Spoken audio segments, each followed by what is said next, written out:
Ça danse, l'ambiance est là, c'est la meilleure soirée.com.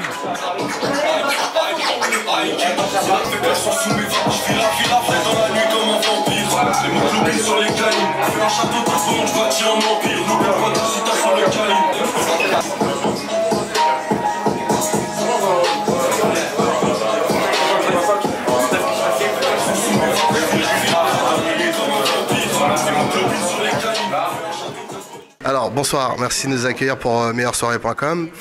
Tout d'abord on voudrait savoir un petit peu c'est quoi le concept de ce barbeur, parce que des barbeurs il y en a plein aujourd'hui sur Paris.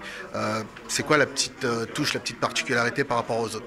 La particularité qu'on a, c'est que en fait on n'est pas que barbeur. L'image que mes cousins perçoivent à travers le monde, c'est effectivement le côté barbeur, mais on a rajouté aussi ce côté tatouage. Donc en gros c'est un mix des deux, c'est une prestation à la personne. Donc c'est pour ça qu'on a rajouté le côté tatouage. Donc les gens arrivent à se retrouver du côté tatouage comme ils arrivent à se retrouver du côté barbeur. On arrive à justement réunir plusieurs communautés dans un même salon. Alors justement tu parles de communauté, c'est intéressant, on est d'accord, c'est un barbeur qui s'adresse à tout le monde, c'est pas particulièrement à telle ou telle communauté? Non, ça s'adresse à tout le monde. Parce que si vous regardez un petit peu le décor, on s'est un petit peu inspiré du décor un peu Jean-Louis David. Mais si vous venez, il peut y avoir des noirs comme des blancs. Et c'est pour ça que c'est là-dessus qu'on a voulu jouer, sur l'image.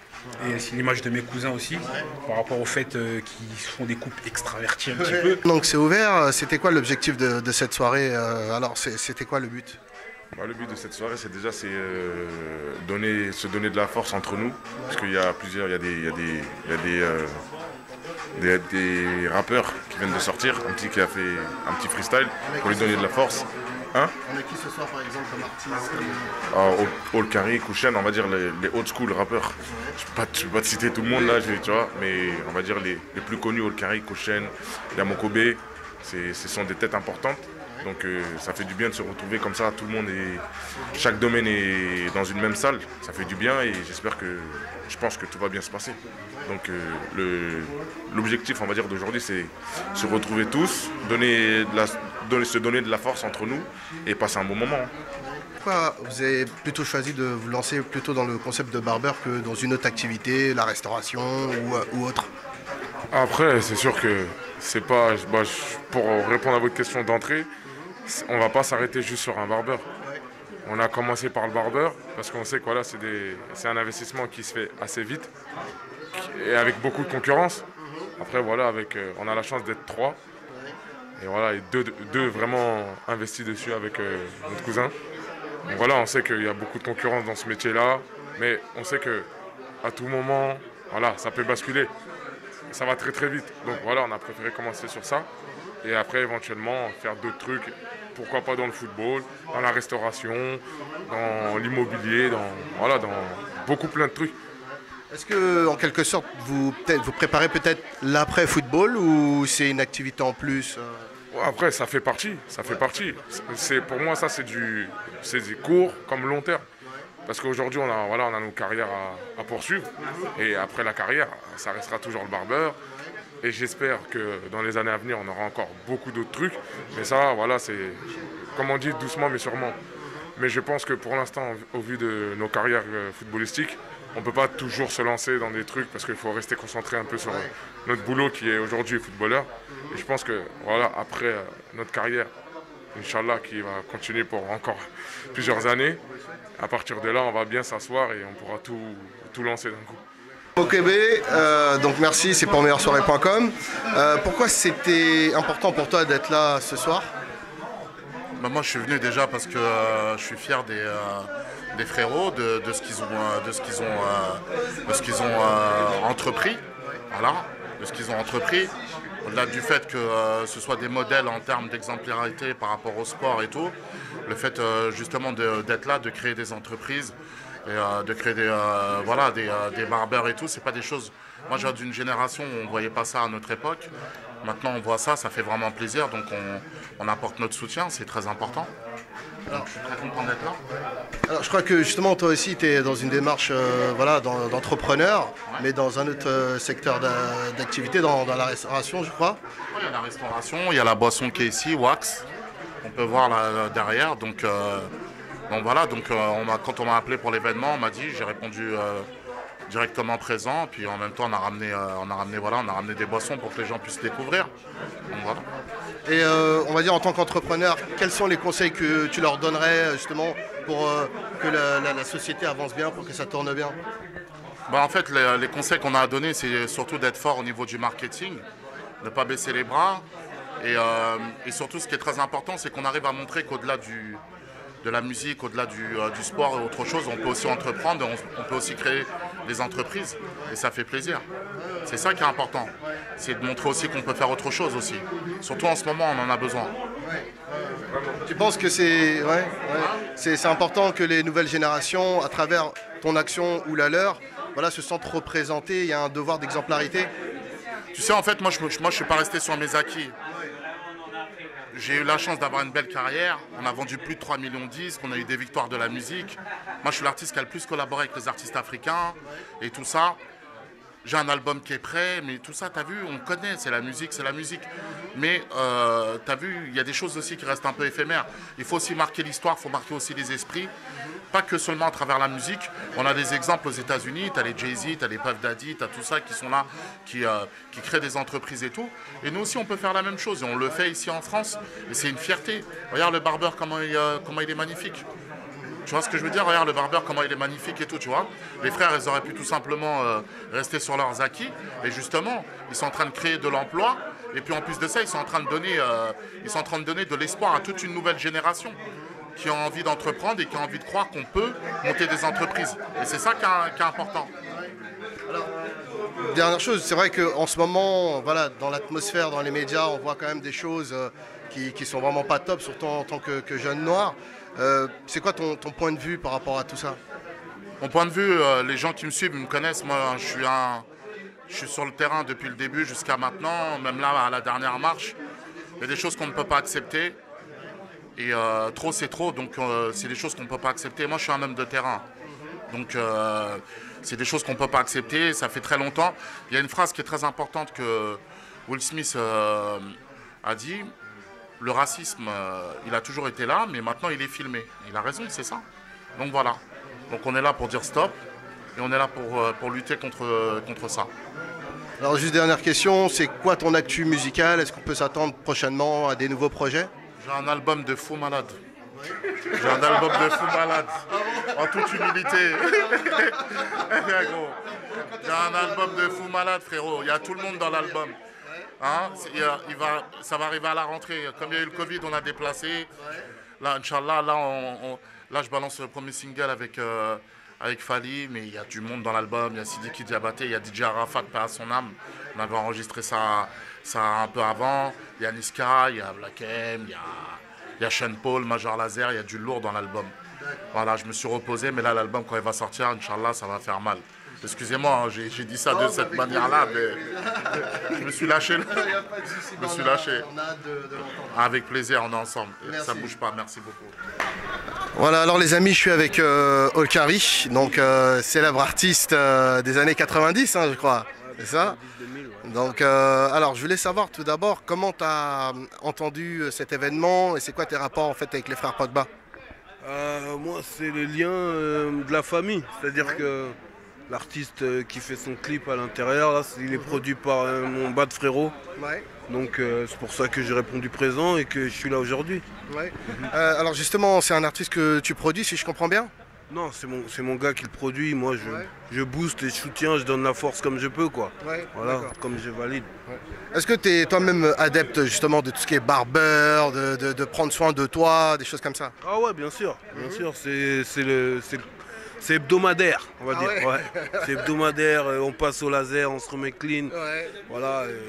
À l'époque, il n'y avait pas ça quand on était plus jeune. Ouais. C'était un ou deux boucs du quartier qui coupaient tout le monde. Ouais. Aujourd'hui, il y a des salons pour nous, comme au Stade, quoi. Avec un peu de retard, mais c'est arrivé. D'accord. Et en termes d'actualité aujourd'hui, qu'est-ce que tu deviens?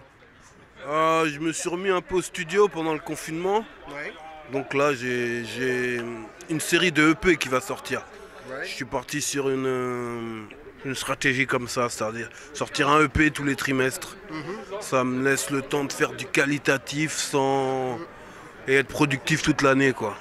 Alors moi j'ai une autre question, c'est quoi ton point de vue par rapport justement au rap actuel? Parce qu'il a beaucoup évolué, tu vois, moi je suis à peu près de ta génération, j'écoutais tes sons comme d'autres artistes, et le rap a beaucoup changé. C'est quoi ton point de vue? Bah, il y a du bon, il y a du mauvais, il y a les avantages, les inconvénients, tu vois. Ouais. Est-ce qu'il y a certains artistes, on va dire aujourd'hui que voilà, quand tu dis il y a du bon, du moins bon, les bons c'est quoi pour toi par exemple? Bah, en fait, ça ne regarde que moi. Moi, je suis issu d'une certaine école Ouais. où j'ai appris le rap avec certains ingrédients. Donc, dans ce que j'écoute aujourd'hui, quand je les retrouve pas, eh ben, j'écoute pas, Ouais, tout simplement. ouais. C'est pour ça que si tu me vois flasher sur un Young, ça veut dire que à sa musique, je m'identifie. Ouais. Quand je m'identifie pas, ben, j'écoute pas. C'est Ouais. tout, voilà quoi.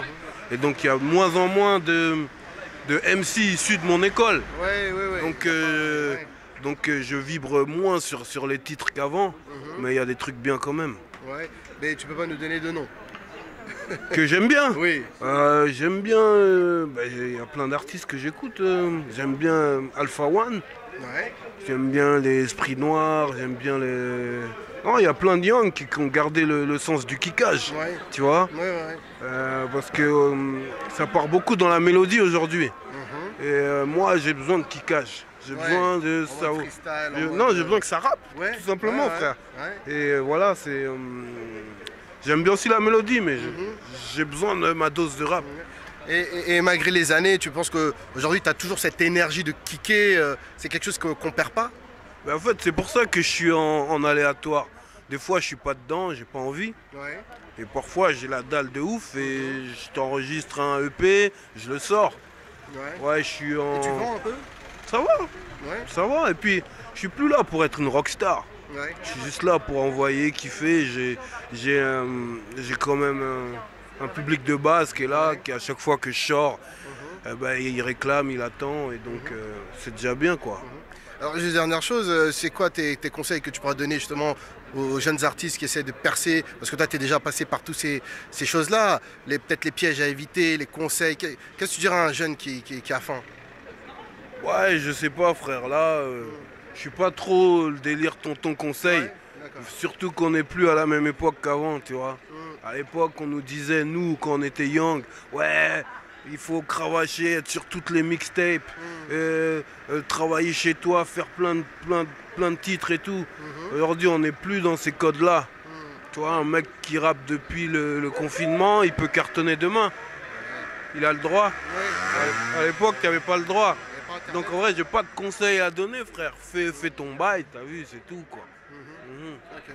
Bah, écoute, merci à toi. Qu'est-ce qu'on peut te souhaiter pour la suite? Ouais, que du bon, hein. On est vivant, on a survécu. On roule, frère. Ok, merci à toi, El Karim. souci. Merci. Alors, je suis avec Lionel de la marque de champagne Ma Chantal. Donc, il va nous expliquer un petit peu ce concept et pourquoi elle est là ce soir. Alors, bonjour à tous, je suis très heureux d'être parmi vous. Alors, je suis le fondateur de la boisson Ma Chantal. Donc, Ma Chantal, c'est un vin pétillant sans alcool. Donc, pourquoi sans alcool? J'aimerais en fait effacer l'alcool de tous les mariages, de tous les boîtes de nuit, pour réduire les accidents, les viols, les bagarres et la délinquance. Voilà pourquoi j'ai créé Ma Chantal. Donc, c'est, il y a, on va dire, un côté militant un petit peu dans la marque de champagne. Exactement, bien sûr. En fait, c'est comme une bonne nouvelle. En fait, c'est comme la parole de Dieu, en fait. Pour que les gens puissent être de manière très carrée par rapport à leur vie. Et ça fait combien de temps qu'elle existe la marque? Alors là, pour l'instant, je suis très jeune. J'ai que 8 mois pour l'instant. Mais je pense que la marque va continuer encore pendant de longues années. Et comment tu as été au courant de l'événement? C'est quoi ton lien avec les frères Pogba, avec cet établissement? Alors j'ai fait en fait un événement il y a 1 an avec le groupe Alliance Impact. C'est un groupe qui fait beaucoup de mariages. Et j'ai rencontré Mathias Pogba, très gentil, très humble. Et ensuite on a fait des photos et des vidéos. Et c'est comme ça que les liens d'amitié se sont tissés. Et on peut retrouver où les bouteilles de champagne? Est-ce qu'on peut les acheter? Alors là, pour l'instant, je suis sur aucun lieu de vente parce qu'en fait, je veux faire de ma boisson une boisson très privée et très rare. Mais il faut me trouver sur Instagram, donc Machantal officiel, et sur mon site internet machantal.com. Alors je crois qu'il y a une histoire particulière vraiment par rapport au nom du champagne. Est-ce que tu peux nous en parler? Bien sûr. Alors premièrement, la boisson s'appelle Machantal. Pourquoi Chantal? Ma mère s'appelle Chantal. Et si vous voulez, quand j'étais plus jeune, ma mère était alcoolique. Et si vous voulez, j'ai grandi en fait avec la parole de Dieu. Et mes parents m'ont indiqué que l'alcool n'était pas bon pour la santé. Donc c'est plus un hommage et un respect pour mes parents. Alors qu'est-ce qu'on peut te souhaiter pour les mois à venir, les années à venir? Alors beaucoup d'humilité, parce que c'est très important dans ce milieu. Et de remplir tous les mariages du monde entier. Bah, écoute, on te le souhaite. Merci à toi. Alors, salut DJ Mogreen. Salut frère. Hein. On est là. Donc apparemment, tu es adepte de Barber. Ah, exactement, on a un frérot de 3 là, ceinture à gage. Et on est là, hein. Ça fait du bien, on est en famille. C'est l'Afrique et toute l'Afrique ici, ça fait plaisir. Alors, comment tu as été invité sur cet événement? C'est quoi ton lien avec les frères Pogba? Bah déjà le lien, moi je suis tout ce qui est par rapport à la musique, le sport, tout ça. Et aujourd'hui il y a les joueurs de foot qui sont là, les Pogba ils sont bien, ils sont là. Il y a plein de gens de la musique. Et on m'a convié pour que je mixe un petit peu, tu sais, on est ensemble, tu sais. Pour moi, c'est faut se donner de la force entre nous. Le but, c'est voilà, ensemble, on va aller plus loin. Et voilà, moi, j'étais sur Paris, après le confinement, on était bloqué ici. Let's go, hein. Super événement, au top. Alors justement, tu expliquais que toi, tu es vraiment sur le côté international, tu mixes beaucoup à travers le monde. C'est quoi ton actu en ce moment? Mon actu, l'avant-dernier titre, j'ai fait le son de la CAN 2019, la Coupe d'Afrique. Et grâce à Dieu, l'Algérie a gagné, comme par hasard. Attends, on a eu de la chance. Voilà, je suis algérien et c'était une chance en même temps en plus. Et là, mon nouveau titre, c'est Girl You Fine, que j'ai fait avec un artiste guinéen, Soul Banks, un artiste camerounais, Salatiel, et un artiste congolais, Gaz Mawete, qui est signé chez Boumaillé, où il y a Kebla, tout le monde et toute la clique.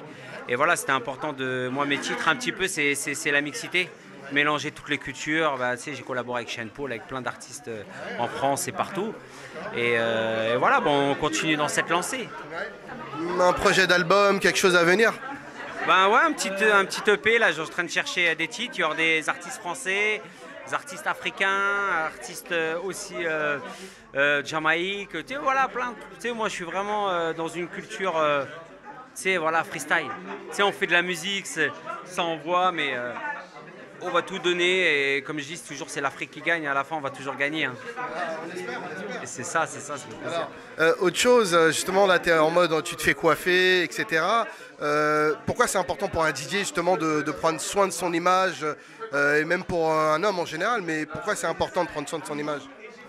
Je pense que tout le monde est un peu coquet, tu vois, tu es obligé par rapport au business, tu es obligé de véhiculer une image propre, une image vraiment, il faut faire rêver un petit peu.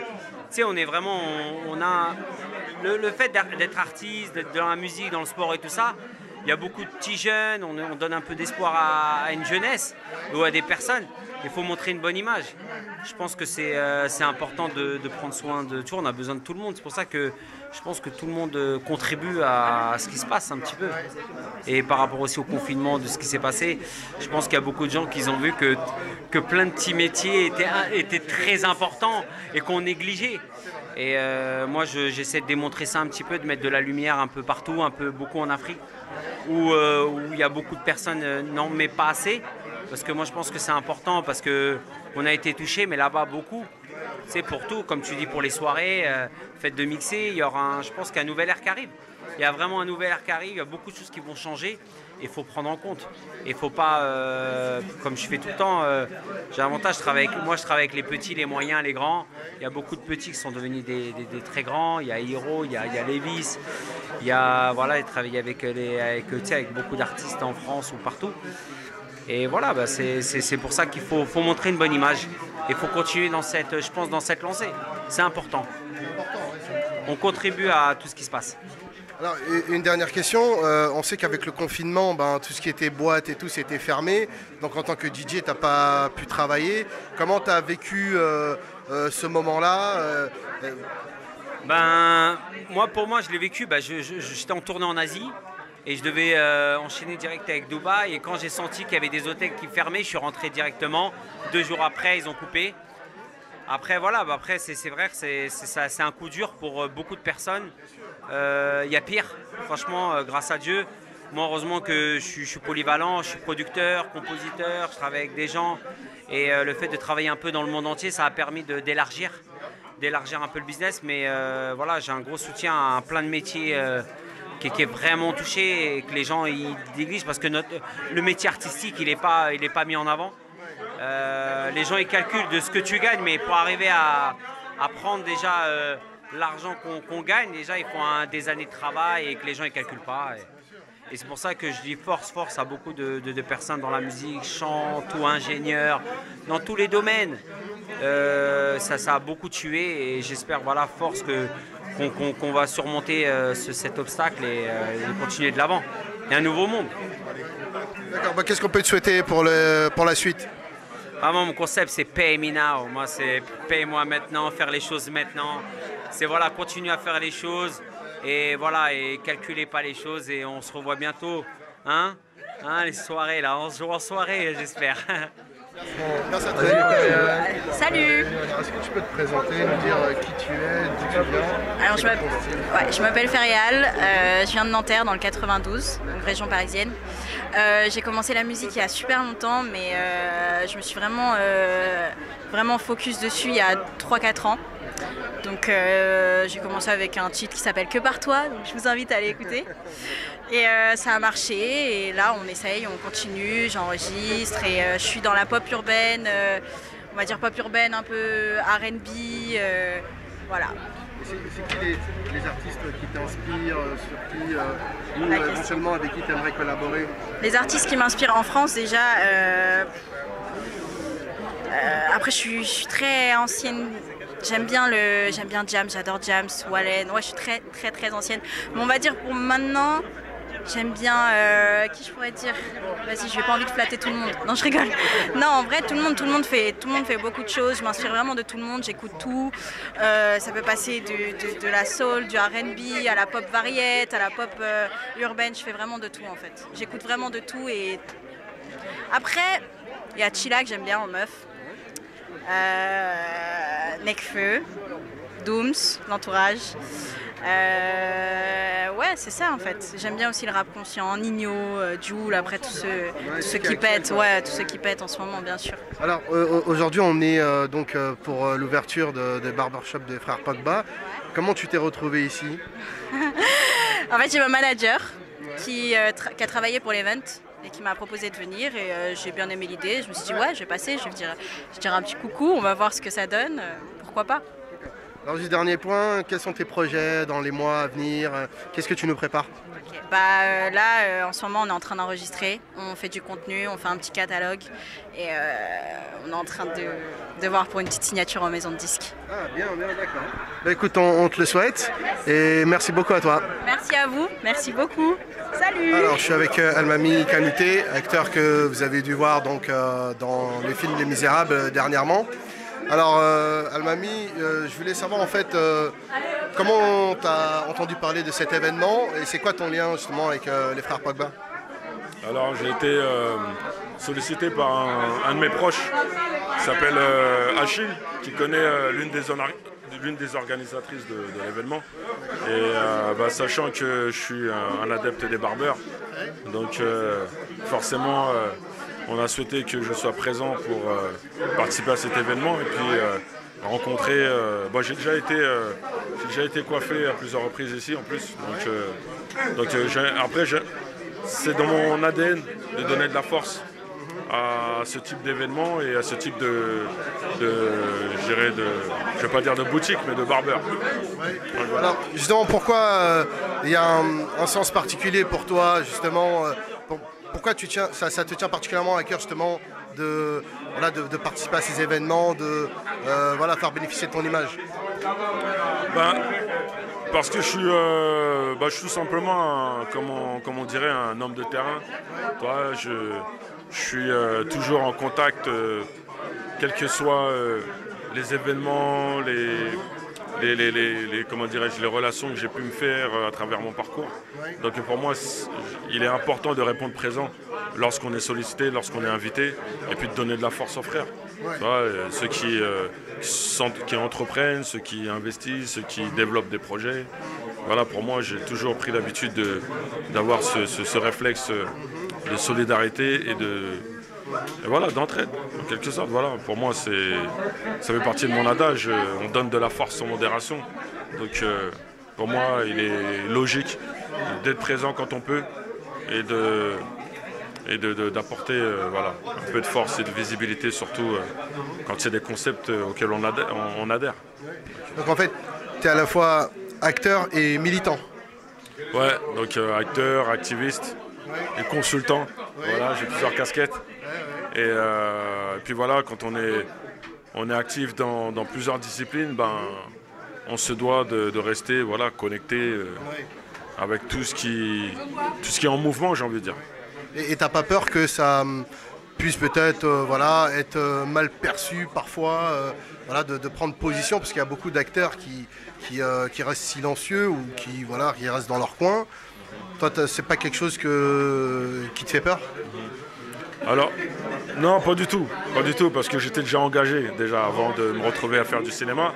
Après, quand j'explique aux gens le fait d'avoir fait le tour du monde, avoir participé à la promotion du film Les Misérables et avoir rencontré du monde et des personnalités dans le monde entier, bah, c'est un plus. Surtout que mon statut d'activiste m'a permis de participer à des débats, des échanges très riches avec les différents publics. Et ce qui a permis aussi de faire évoluer certains débats, certaines mentalités. Donc non, je n'ai pas cette crainte. Voilà, moi je sais d'où je viens. Si demain ça doit marcher pour moi, ben, tant mieux. Mais ce n'est pas ce qui m'empêchera de continuer à être engagé, à prendre position. Et d'ailleurs, c'est ce que j'essaie de diffuser comme message, c'est que faut pas attendre de devenir célèbre ou d'attirer l'attention pour porter des combats. Pour moi, les combats, c'est tous les jours. C'est un travail de fond, c'est une course de fond. Et pour moi, voilà, même si demain je me retrouve face à une industrie ou à des individus qui risquent de venir me conseiller d'y aller mollo, je leur dirai gentiment, moi il est hors de question que je baisse mon froc ou que je retourne ma veste. Ça fait partie de mon ADN. J'ai toujours lutté contre les injustices et les inégalités. Donc je vois pas pourquoi ça changerait aujourd'hui. Et voilà, c'est un plus. Je reste fidèle à moi-même, je reste intègre, j'ai une éthique et je l'applique tous les jours.